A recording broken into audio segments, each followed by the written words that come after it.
Hello everyone, welcome back. Andre here. Today I'm going to show you a cool way to practice your arpeggios. We're not going to talk about these kind of arpeggios.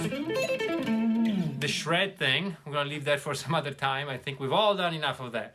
And this is actually much more musical, I think, and much more pertinent to your improvement as a improviser, a composer, just even a simple guitar player. You know, it's going to help you out a lot. So let's get started. Before we dive into the exercise, really quickly, let me tell you why you should learn arpeggios in the first place. Arpeggios are a concentrate or a distillation of the sound of chords. And if you think about it, even of the sound of scales.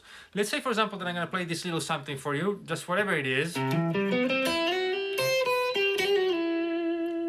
This sound is much more precise and pure and to the point than the sound of the scale that includes it, right? Because the scale is diluted by other notes that I chose not to play in my arpeggios. This very simple fact will make your chordal playing, of course, but also your improvisation and your melody writing and your sense of progression through a solo, for example, a lot deeper. So that's a very quick reason of why you should learn arpeggios. There's 1,000 more, but they're not for this video. You can use this exercise with any chord, and we're going to talk a bit more about that towards the end of the video, but for now let's pick some very simple harmony. We're going to focus on 7th chords, so basically your major 7th, your dominant 7th, your minor 7th, your minor 7 flat 5 or half diminished, and maybe even your minor major 7th. But you know, very simple triads plus a 7th. Whatever one you know will work. Okay, so depending on how you play scales on the fretboard, and I don't know where you're at, but maybe some of you play 3 notes per string. Some people play the cage system. A hybrid of these systems, maybe you play on just on one string. I don't know where you're at, but whatever you do, you can apply it. So basically you take your position and you go through the notes of the chord and you just play those notes. So in the case of C major 7th, let's say we have C, E, G, and B. All you have to do is go through your scale and pick the C, the E, and the G, and the B, like this.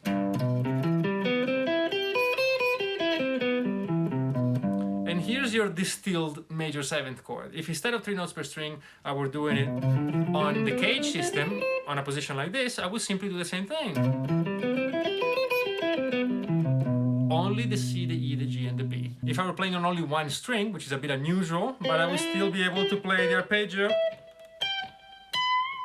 on one string. All right, so that's quite simple. Now, we can go a bit further than that though. For example, let's take the cage system, right? There's 5 positions. So if I know how to play this arpeggio in this position, maybe I should know it in all positions, right? So the next one, and the next one, and the next one,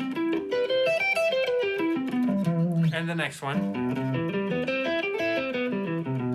So now I covered the whole fretboard on all the 5 positions, and I know how to play my major 7th chord of that key. I could do it with the 3 notes per string one and do the same thing in 7 positions. If I'm playing in only one string, then I would do it on all 6 strings, right? So the concept is extremely simple, and that's how you would do it. And you would repeat it with any chord you want. It could be the 7th chord that I just explained or any other chord. By the way, if you need inspiration on chords, I might suggest my own series. It was called One Chord a Week. It came out last year on YouTube. Here's a link, and if I can, I'll post a link up here too, where every week I will show a single chord. I think there's about 40 some videos, and you know, they have all the detail, the notes that make up the chord, the formula, how to play it on the fretboard in a few positions, scales that go with the chord, everything. So I'm going to link it for you, and if you need some help with chords, you'll find it there.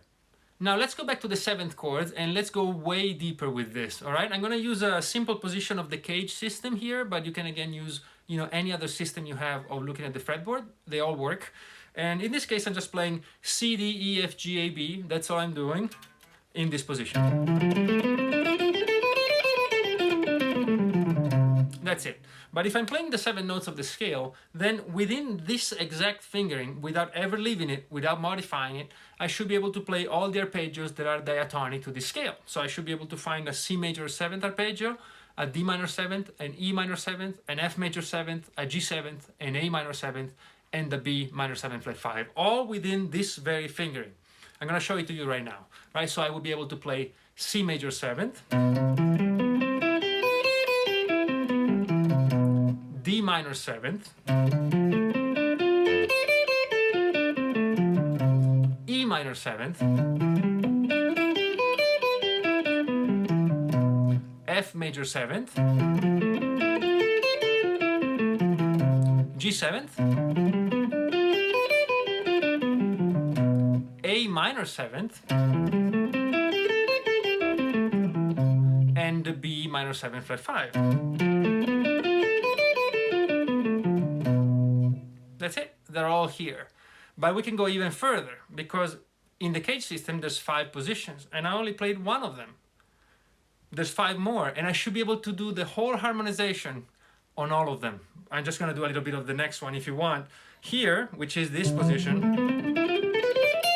there must be a C major 7th, a D minor 7th, an E minor 7th, and F major 7th. You see how this is going, right? And you should be able to do it all over the fretboard. Doesn't matter what system you're using. But wait, there's more. We don't have to be stuck in the 7th chords forever, you know. As a matter of fact, you can do this with any chord. So let's say, for example, you're out there and somebody plays this beautiful chord and you go like, hey, what's that, right? And they will tell you it's a major 9th chord. And if you watch my 1 chord a week video series, you'll know that major 9th chord simply is a major 7th chord plus a major 2nd. So we have C, E, G, B, and D. All you have to do is either find those notes or even go back to the major 7th chord or arpeggio and add the D. And you can do it on every D or just play 1 or 2. And you get this sound that is kind of in between a scale and a chord. And it really will do wonders to your playing and to the meaning of your playing, of your solos and everything else. And this is it for today's video. I hope that you enjoyed it. I think if you really apply yourself to this, you take it a lot further than I've shown you. You know, put your own twist to it. It will really improve your playing and make your music and your musicianship better. And so that's kind of the point of these videos. I always try to share things that you might find useful. If you do enjoy this video, please do subscribe, like, comment, you know, all this stuff. Share it with your friends. It really helps out. And you know, the more we are, the merrier, and maybe more people will be able to improve their playing a little bit. All right, thanks again for being there. You're always very warm and friendly and I really appreciate it. See you soon.